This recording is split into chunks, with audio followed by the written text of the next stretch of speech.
Assalamualaikum geng kebun. Pokok pudina ni saya cuba tanam di kebun. Pokok ni pernah hidup subur bawah pokok markisa saya.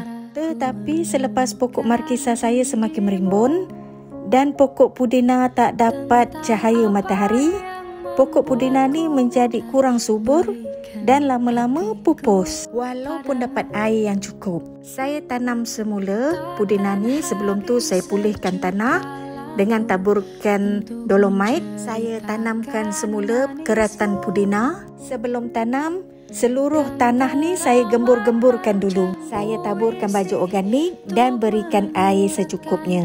Dan yang lebih penting, pokok-pokok markisa yang menutup cahaya matahari tadi saya kemaskan dan saya pastikan pokok pudina ini akan dapat cukup cahaya matahari dan air.